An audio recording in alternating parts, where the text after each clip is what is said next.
Oi, gente, tudo bom com vocês? Estamos de volta com mais um episódio, mais um capítulo do livro Os Embaixadores. Olá, tudo bem? Que bom estar de volta aqui com vocês. Hoje iremos estudar 3 capítulos, né?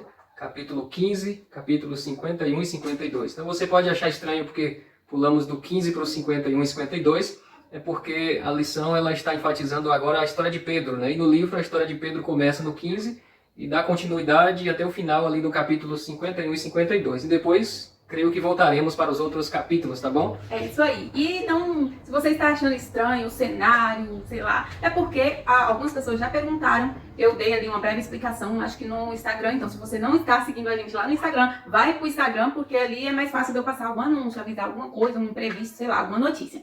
Mas nós estamos viajando, meu esposo está fazendo evangelismo numa cidade próxima à nossa região, onde a gente mora, próxima assim, 140 quilômetros, não é muito próxima não, mas a gente está em evangelismo, então a gente está viajando, não estamos em casa, por isso que não saiu o vídeo semana passada, não teve como a gente gravar, e a gente está dando um jeitinho aqui para gravar, meio uma gambiarra, para a gente conseguir gravar os capítulos, né, que seria da semana passada, e sexta-feira de manhã saem os capítulos dessa semana. Então, esse aqui é da semana passada, a lição 8, que teve o título Os Princípios de Pedro. Então, se você acompanhou a lição, esse aqui é um complemento agora para você entender um pouco melhor sobre o tema. Eu sei que a lição já passou, mas para você que está lendo o livro, que está estudando, que está tentando entender um pouco mais sobre essas histórias, né, essas lições da Bíblia, aqui esse nosso bate-papo vai servir de toda forma para a gente aprender um pouquinho mais. Então seja bem-vindo ao vídeo e espero que você goste. Só lembrando, antes da gente dar continuidade aqui e falar, né, dos assuntos dessa semana, só lembrando que se você ainda não é inscrito no canal, não perca mais tempo e inscreva-se, assim você vai ajudar. Essa semana nós estamos em comemoração, porque nós fizemos aqui 10 mil inscritos aqui no Lição Ilustrada. Então, se você já é inscrito, muito obrigada por fazer parte dessa nossa família. Estou muito feliz, porque eu estava comentando com meu esposo, quando a gente começa a trabalhar assim, né, em rede social, no YouTube, no que for, a gente quer levar um conteúdo, a gente quer alcançar as pessoas, só que a gente não imagina que vai alcançar tanta gente assim. Então, para mim, é uma honra, um privilégio, é uma dádiva de Deus ter 10 mil pessoas acompanhando o nosso trabalho, que conhece o Lição Ilustrada, que teve contato com a Palavra de Deus através do trabalho que a gente desenvolve. Gente, aqui a rua é muito barulhenta, então relevem, porque a gente não tá em casa, não tô num ambiente favorável para gravar. A gente só tá gravando mesmo para não deixar o conteúdo, né, ficar sem o conteúdo. Então é isso, muito obrigada por você fazer parte da nossa história. Lembrando também aqui, lembrando vocês que ainda não seguem a gente lá no Instagram, vai lá no Instagram, no Facebook, segue a gente por lá também. Nesse vídeo, não se esqueça de deixar seu like e deixar seu comentário também sobre os capítulos do livro, o que você achou, o que chamou a sua atenção. Quanto mais a gente interagir, tanto aqui nos likes quanto nos comentários, você também vai estar ajudando na divulgação do canal. E não se esqueça de compartilhar também o link, né? Compartilha esse vídeo com seus amigos para eles também terem acesso a esse conteúdo. Ufa, depois de tanta coisa, vamos ao estudo dos capítulos da semana, né? Já delongamos demais. Esqueci, mais uma coisa. Eita. Mais uma coisa, eu só quero agradecer, porque eu sempre estou deixando aqui um QR Code, para que, se você queira ajudar o canal financeiramente, porque a gente tem algumas limitações, se você quer ajudar o canal financeiramente para que a gente consiga melhorar o nosso conteúdo a cada dia, continue fazendo aqui, né, os conteúdos das animações, etc. Se você quiser ajudar, você tem a oportunidade através desse QR Code, ou aqui na descrição do vídeo tem também a chave Pix, para você fazer o Pix qualquer valor, qualquer quantia que você puder ajudar, vai ser de grande ajuda. A gente tem projetos, tem coisas que a gente quer melhorar no canal, então a sua ajuda será muito bem-vinda. E a gente já teve a ajuda de parceiros aqui do canal, então quero agradecer quem, né, nos ajudou. Depois, eu ainda não preparei, mas eu quero colocar parceiros do canal, né, no final do vídeo, colocar a listinha ali de quem ajuda o canal financeiramente, né, e aí eu vou colocar ali o nome das pessoas. Não tive tempo, a gente tá na correria de evangelismo, mas assim que eu conseguir me ajustar, eu vou deixar a listinha de todas as pessoas que têm nos ajudado financeiramente, e se você quiser também, fiquem à vontade, a sua ajuda será muito bem-vinda.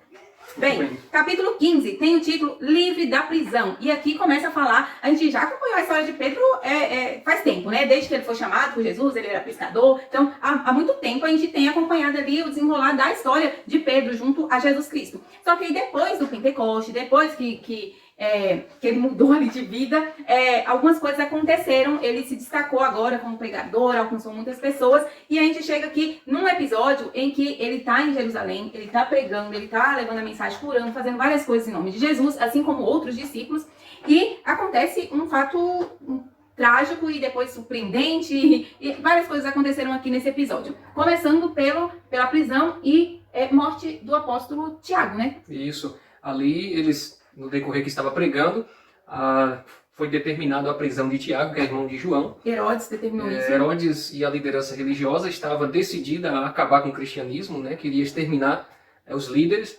E primeiro eles executou Tiago, que trouxe ali essa sentença, trouxe muita tristeza para a igreja, né? Muitos ficaram tristes devido a essa situação, uma execução de um dos discípulos ali. E as coisas foram acontecendo. Primeiro apedrejamento de Estevão. Aí passa um tempinho agora, matam Tiago. Então o pessoal fica numa situação de apreensão. E o problema é que, aqui fala, né, a Ellen White comenta, que essa prisão e morte de Tiago não foi assim pública. E aí o que aconteceu?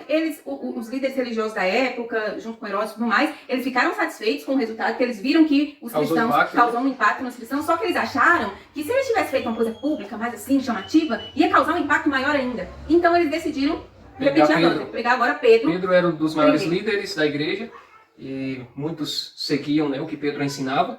Eles decidiram prender e executar Pedro. Agora de uma forma mais espalhafatosa. Não tão pública, porque eles tinham medo da grande multidão, mas eles queriam fazer de uma forma meia pública para que muita gente presenciasse. Assim, de uma forma mais impactante. Primeiro, porque eles prenderam Pedro, e não foi tipo assim, prendeu hoje, vamos executar amanhã. Pedro passou um período preso. E aí ficou sendo falado, vai ser executado tal dia, em tal lugar. Então, só esse comentário, né? Esse burburinho já causa uma apreensão nas pessoas, porque todo mundo naquela expectativa. E agora? Vão matar Pedro e tal. Então, eles queriam causar essa comoção, né, nas pessoas, fazendo dessa forma. Só que os cristãos agora, né, todos os cristãos ali, eles começaram a se reunir em oração em prol de Pedro, porque eles ficaram muito preocupados, acabaram de perder Tiago. E agora Pedro, uma pessoa que eles admiravam tanto, estava à beira da morte também. Pedro estava preso dentro de uma cadeia, dentro da rocha, num buraco, numa caverna, e a cela trancada, e 2 soldados estavam do lado dele com a corrente trancada no braço do soldado e no braço de Pedro, para Pedro não fugir. Tudo isso com medo de Pedro fugir. Já tinha boatos daquela vez que eles se escaparam de madrugada, que o anjo abriu a cela, eles saíram, Pedro e João, e agora eles já sabiam que fugiam uma vez, eles trancaram todas as portas e colocaram o soldado de vigia com a corrente no braço do soldado e também nos braços de Pedro. A questão é que eles não acreditavam que da outra vez tinha sido algo sobrenatural. Eles só associaram uma fuga, fugiram. E aí agora, para evitar uma nova fuga, eles fizeram todo esse sistema de como fala? De segurança. Todo esse sistema de segurança. Tinha muitos soldados, não só, além desses 2 que estavam presos junto nele, tinha soldados do lado de fora da cela, né? Todas as portas, estava cheio de soldados, por todos os lados. E eles juraram aos soldados que se Pedro fugisse dessa vez, eles matariam todos. Então foi debaixo assim, de muita ameaça, para que Pedro não escapasse. Foi muita segurança mesmo. Sim, só mais uma coisa sobre a questão de a execução não ser uma coisa tão pública assim. Eu achei interessante que a Ellen White colocou aqui, que os sacerdotes, eles também não queriam deixar margem para que Pedro fizesse um daqueles seus apelos poderosos. Porque eles não queriam dar a oportunidade de que até na sua própria execução Pedro convertesse pessoas, né, a Jesus, porque eles não tinham argumentos contrários ao que Pedro falava. Então sempre que Pedro pregava, que falava às pessoas, os próprios líderes religiosos não sabiam o que dizer, eles não tinham argumentos. Então eles queriam sim fazer alguma coisa impactante, mas que não desse a oportunidade de pessoas ficarem com pena, né, por causa do que estava acontecendo com Pedro, nem que Pedro falasse e fizesse nenhum tipo de discurso. E aí prenderam Pedro com todo esse sistema de segurança e marcaram a data de execução. Só que enquanto isso, os cristãos começaram a orar, jejuar, orar, passar a noite em oração. Se reuniram todos em um local para orar em favor de Pedro, né, que estava preso e ia ser executado no outro dia. E de madrugada, a história mostra que chegou um anjo, e o anjo entrou na cadeia, abriu as portas, não fez barulho nenhum. Interessante que, assim, no caso, abriu as portas, nem foi ele que abriu, porque o anjo ia andando e as portas se abriam sozinhas, sem ajuda de mão de homem, de ninguém. As portas iam se abrindo sozinhas e depois ainda fechava sem fazer barulho. Tipo assim, não é igual aquelas portas que ficam rangendo. Fechar não. Foi no silêncio total. Silêncio. E o anjo chegou onde Pedro estava, chamou Pedro. Teve que dar uma sacudidinha, assim, porque Pedro estava dormindo de boa. Mesmo assim, os acontecimentos, Pedro achou que estava sonhando, né? Eu fiquei imaginando o Pedro acordando assim, igual certas pessoas. Quando tá dormindo. Que acorda assim, não sabe nem onde tá. Então, Pedro deve ter acordado assim, achando que tava sonhando. Aí ele acordou, olhou pro anjão assim, brilhando, assim, aquela coisa toda. Aí ele deve falar, esse é um sonho. E aí que o anjo falou assim, se vista, porque ele nem tava vestido, né? Não tava com as roupas todas dele, com capa, essas coisas, nem chinelo. E aí o anjo falou assim, calça o chinelo, vista a sua roupa, vista a sua capa e vem. E aí Pedro foi, disse que Pedro foi assim, no automático. As trancas se abriram nos braços. Disse que quando ele olhou assim, já tava sem nada no braço, ele não sabe o que aconteceu. Aí sim que ele pensou, é um sonho, desse sonho maluco, que as coisas acontecem, ele não sabe nem como. E aí foi indo, seguindo o anjo andando e as portas iam abrindo, assim. Aí que ele ia achar que é um sonho, né? Pensa, você tá andando, as portas se abrem sozinhas, depois fecha sozinhas sem fazer barulho. E havia assim um brilho em volta do anjo, sabe? Uma luz Uma assim. luz, é para aquele sonho. misteriosa. Não tem quando tem um filme, uma coisa assim, que a cena de sonho fica meio nublada, assim, que é pra ver que é um sonho. Então acho que ele pensou, agora é um sonho mesmo. E os guardas tudo dormindo. Seria tipo, impossível, por que esse guarda tá dormindo? E aí ele foi andando, indo atrás do anjo. E aí é engraçado que aí eles vai, passa por todas as portas, e aí chega na rua lá deserta, tá de madrugada, chega na rua deserta, aí Pedro assim, sem saber o que tá acontecendo, quando ele olha, ué, cadê o anjo? Sumiu. Aí ele tava sozinho no meio da rua deserta, E não enxergava nada. sem enxergar direito, porque ele tava lá dentro e o anjo sumiu, o brilho acabou. O brilho do anjo ficou às vistas dele, a hora que o anjo foi Tipo embora, quando ficou vem na aquela luz na escuridão, cara não da enxergava gente, mais você só nada. fica vendo a estrela. Demorou um tempo para ele perceber onde é que ele estava. Ele conheceu o local onde ele estava. Era justamente uma rua onde ele ia passar no outro dia para ser condenado. E ele, ao descobrir onde estava, ele procurou logo o caminho e foi correndo para o local onde ele sabia que o povo estava reunido ali orando por ele, né? E a Ellen White comenta que foi nesse momento que o anjo sumiu, que ele se viu ali sozinho na rua, que ele olhou, realmente, e as marcas ainda estavam nos pulsos, né, das correntes, e aí ele viu que ele estava lá mesmo na rua, aí que ele falou assim, nossa, foi Deus que me livrou, aí que caiu a ficha, que não era um sonho, que realmente aquilo tinha acontecido, e que Deus tinha livrado ele, né, de Herodes. E aí ele correu para essa casa onde o pessoal estava em oração, e aí eu achei muito engraçado. Porque aí diz que ele correu pra casa lá e bateu na porta, né? Tá lá batendo na porta e tal, e lá dentro tá cheio de gente orando, naquela coisa. Aí a mulher que chama Rode, ela, né, veio atender a porta, mas ela é inteligente, daquelas que não vai abrir na porta assim, né? Ainda mais de madrugada. Perguntou quem é. E aí Pedro pegou e falou assim, ah, sou eu, Pedro. Aí a mulher falou assim, a mulher ficou tão assim, que ela não abriu a porta, ela largou, coitado do Pedro lá fora, no escuro, sozinho, saiu lá pra dentro e foi lá dentro falar pro povo, gente, Pedro tá lá na porta. E aí o povo assim, ah, coitado, já tá sem dormir há muito tempo. Aí o povo falou assim, você tá sonhando, meu filho, tá delirando, o Pedro tá preso, vamos orar. E aí a mulher insistiu e o povo ficou nessa, não deve ser o anjo dele. E ficou nessa, é Pedro, não é Pedro. E Pedro continuou lá fora, porque ninguém abriu a porta pra ele. Até que a mulher voltou, abriu a porta, e aí ele entrou e o povo ficou todo maravilhado, começou a dar glória a Deus e agradecer a Deus. E ele falou, peraí, deixa eu contar o que aconteceu. E ele pediu silêncio e contou tudo o que tinha acontecido. Só que a gente sabe que Herodes não ia se dar por vencido por causa disso. Ele ia atrás de Pedro para tentar matar. Então eles organizaram ali para, naquele mesmo momento, Pedro se organizasse e ir embora da cidade. Naquele dia seguinte, quando Herodes mandou buscar Pedro para execução, já havia uma grande multidão na expectativa, esperando o movimento acontecer. E quando chega a triste notícia de que Pedro tinha fugido, ninguém achou Pedro, ele dá uma ordem para que matassem ali os guardas. Então ele era sanguinário, ele estava disposto mesmo a lutar contra Deus. E não admitir que era Deus que tinha livrado, né? Porque tipo assim, ele quis colocar a culpa nos guardas, como se Pedro deu um jeito de fugir por cima dos guardas. Ele não quis saber que não tinha sido culpa dos guardas, porque se ele admitisse que não foi culpa dos guardas, ele teria que ter admitido que Deus tinha libertado. Isso. Algum tempo depois, houve um evento muito grande onde reuniu todas as pessoas ali, era uma festa, uma comemoração, e Herodes apareceu todo pomposo, todo enfeitado com a sua roupa de rei, e possivelmente ele era um cara muito bonito, de boa aparência, muito eloquente, convencia as pessoas com as palavras, e as pessoas estavam felizes com ele, né? A roupa dele era de prata e pedras preciosas e resplandecia, brilhava. Isso, um negócio esplendoroso. E ele, ao subir no palco ali para falar com o povo começou a gritar que ali não era homem, mas que era um Deus. E eles, a partir daquele momento, iriam adorá-lo como um Deus, né? E aí ele se achou. E ele se reconheceu como um Deus. Ele é uma glória, uma exaltação que não era para ele, ele aceitou. E diz a história que desceu um anjo para poder trazer juízo. O mesmo anjo que soltou Pedro desceu para executar o juízo de Deus sobre ele. E ele começou a ficar pálido, a sentir muitas dores. Foi socorrido imediatamente. Nessa hora passou tudo pela mente dele, o que ele fez, o que deixou de fazer, os crimes que cometeu. Ele percebeu que ele percebendo que era um juízo acontecendo sobre ele pelos crimes que ele cometeu, se colocando no lugar do próprio Deus. Enfim, ele morreu. Naquele mesmo instante foi socorrido. Não teve muito tempo para ele e ele acabou morrendo, né? Foi uma demonstração pública ali do juízo de Deus com pessoas que desafiam a Deus e querem se colocar no lugar do próprio Deus, né? Eu achei terrível, porque fala que ele sentiu essa dor, ele estava vivo, uma pessoa normal, e ele foi atacado por vermes, ele foi comido por vermes em vida. E as pessoas começaram a comentar, olha aí, foi prender Pedro e o que deu, né? Então Pedro agora teve uma folga, né? Uma tranquilidade, os cristãos teve um pouquinho de paz. O povo ia pensar duas vezes antes de perseguir. Essa morte de Herodes, né? Causou um grande impacto, o povo ficou meio apreensivo. E agora Pedro, ele teve um tempo, ele começou a escrever, né, aqui a partir do capítulo... Agora capítulo 51, tem o título Um Fiel Subpastor, que foi esse serviço pastoral que Paulo desenvolveu. Isso, Paulo não, Pedro. Pedro se preocupava com as igrejas, começou a escrever as suas cartas para os crentes, e nas suas cartas ele trazia muitas recomendações para a Igreja de Deus, né? Ele traz ali uma lição de paciência, ensinando o povo a ter paciência. Quem diria Pedro, né? Pedro ensinando os crentes a ter paciência. Mas é muito interessante que Ellen White fala que esse processo que ele teve quando ele negou a Jesus de pecar, depois de ser perdoado e de ser transformado, foi crucial para que agora ele entendesse o pecador, que ele tem misericórdia daquele que está errado, que peca, que faz o que não deve, né? Uhum. Porque antes ele poderia ver o pecador e condenar, porque ele achava que não, que tinha que ser certo.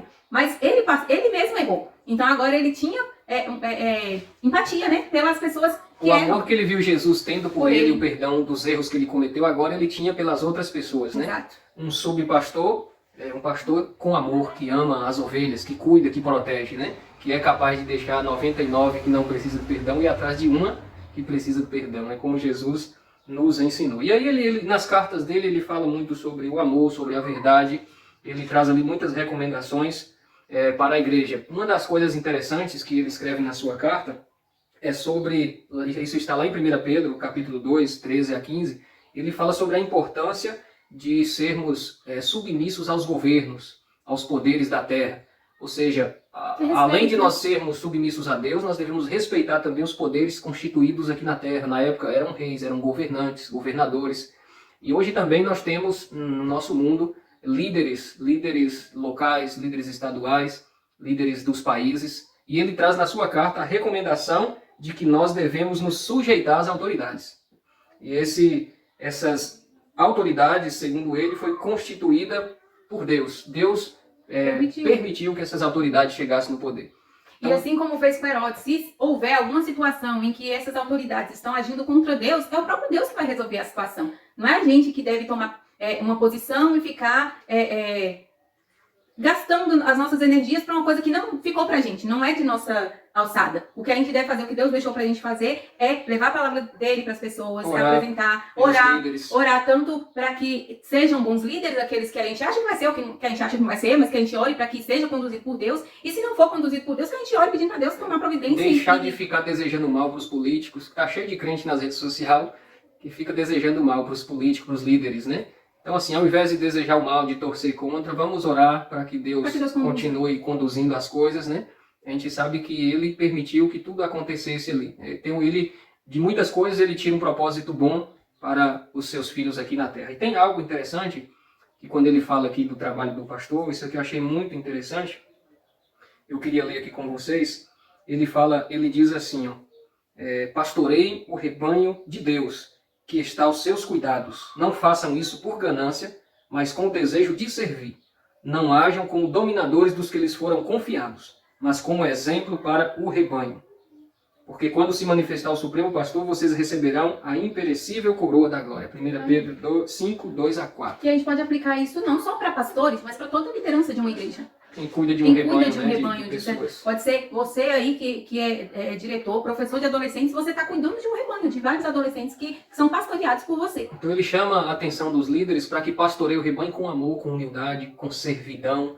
Não é para você dominar, para você mandar, para você acusar, é para você amar, proteger, guardar, ajudar, perdoar e ser uma liderança servidora, para você servir as pessoas. Não é para as pessoas te servirem, é para você servir as pessoas.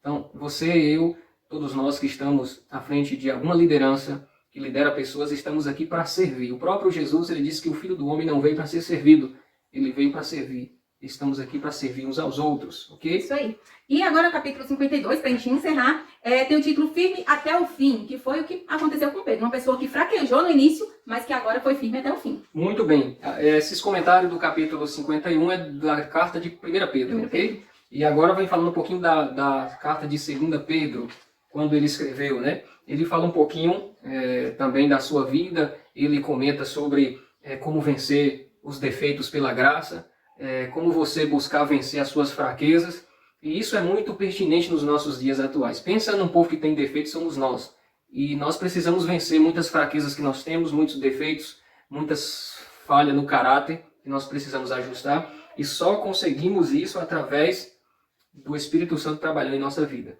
nos colocando à disposição para sermos usados por Jesus a todos os dias. Assim o caráter dele vai se aperfeiçoar em nós. Ele fala um pouquinho sobre a verdade do Evangelho, ele fala sobre a importância do Evangelho ali na vida das pessoas, a transformação que ela faz, e ele era um próprio exemplo de transformação pelo Evangelho de Jesus Cristo, né? Então o seu próprio testemunho era um exemplo para que as pessoas também mudassem de vida conforme também ele mudou. E ele fala, finalizando a sua segunda carta, ele fala da segunda vinda de Jesus. Ele começa a falar de umas perseguições, de acontecimentos que ocorreria antes da vinda de Jesus. Ele estava esperando essa vinda, mas ele recebeu revelação do que iria acontecer. As pessoas se tornariam incrédulas, haveria falta de fé nas pessoas. No final da vida do apóstolo Pedro, ele foi levado para Roma como prisioneiro novamente. Foi preso, mas agora não mais na terra dele, na maior cidade do mundo que existia na época, em Roma, capital do mundo. Ele foi levado prisioneiro, a gente acredita que foi paralelo à prisão de Paulo também. Ele preso em Roma e Paulo também preso em Roma. Eu acho que na próxima semana vamos voltar para a história de Paulo, né? Sim. E agora estamos finalizando a de Pedro. Pedro ficou preso. Essa semana já. Pedro ficou preso e ali ele foi condenado à morte pelo imperador romano. E ele, quando foi ser crucificado, ele ainda sentia muito remorso da traição que ele cometeu contra Jesus. E a sentença dele foi para que ele morresse crucificado, igual Jesus foi morto. E ele não se sentia digno de morrer imitando o Salvador. E o último pedido dele foi que crucificasse ele de cabeça para baixo. E esse pedido foi atendido pelos romanos e crucificaram Pedro de cabeça para baixo. Assim foi o fim desse grande apóstolo que nos ensinou tantas lições que chega até nós hoje. Um homem que entregou a vida totalmente a Jesus e morreu pelo Evangelho. Nós não devemos esperar riquezas, fama, através do Evangelho. Todos os primeiros cristãos sofreram. Os líderes, alguns morreram dessa forma. Como é que eu posso viver aqui esperando só coisa boa, só as pessoas me servirem? Nós devemos, como líderes, estar dispostos a servir. Se for para sofrer pelo Evangelho, que soframos. Se for para morrer, que morramos. Mas que a nossa vida eterna esteja garantida através de Cristo Jesus. Amém. Sabe o que eu fico pensando? Que como que Deus sabe todas as coisas, Ele tem um propósito para cada pessoa? Porque, por exemplo, a gente tem relatos na Bíblia, tanto agora de Tiago mesmo, que ele foi preso e foi morto. E Deus não o livrou da cadeia. Teve antes, João Batista, teve Estevão, teve alguns que morreram. E aí, Pedro só recentemente a gente viu foi liberto da prisão 2 vezes. Só que agora em Roma, ele não foi liberto, ele morreu. Então eu fico pensando assim, Deus sabe de todas as coisas. E ele sabia que ainda tinha uma missão para Pedro desenvolver aqui em vida. Então por isso ele foi livrado. Deus às vezes livra a gente de algumas situações. Não é só porque ele gosta de mim, ele vai me livrar. Mas porque eu tenho uma missão aqui. Ele cumpriu a missão que ele tinha, que Deus tinha aqui para ele. E já no caso dos outros, Tiago, Estevão, eles já tinham feito o que eles tinham que fazer aqui. E aí agora estão descansando em paz. Não é corona, gente. Estão descansando, aguardando a segunda volta de Jesus. Isso mesmo. Nós somos chamados hoje para vivermos o Evangelho na prática, assim como eles viveram. Assim como foi o título da lição, né, da semana passada, que foi Missionários em Ação. Missionários têm que estar envolvidos na missão, têm que estar em ação. Que você e eu também possamos aceitar esse chamado e vivermos para o Evangelho, porque o mundo não nos oferece mais um caminho que nos dá vida eterna como o Evangelho oferece. Tá bom? Vamos orar? Vamos orar. Obrigado, Senhor, pelo estudo de hoje. Aprendemos muito com a história do apóstolo Pedro. Ajude-nos também a continuar firmes no propósito do Evangelho, para que nada possa abalar nossa fé. É o que eu te peço em nome de Jesus. Amém. Amém. É isso aí, gente. Até a próxima. O próximo vídeo chega aí sexta-feira. Isso aí. Um abraço a todos e até o próximo vídeo.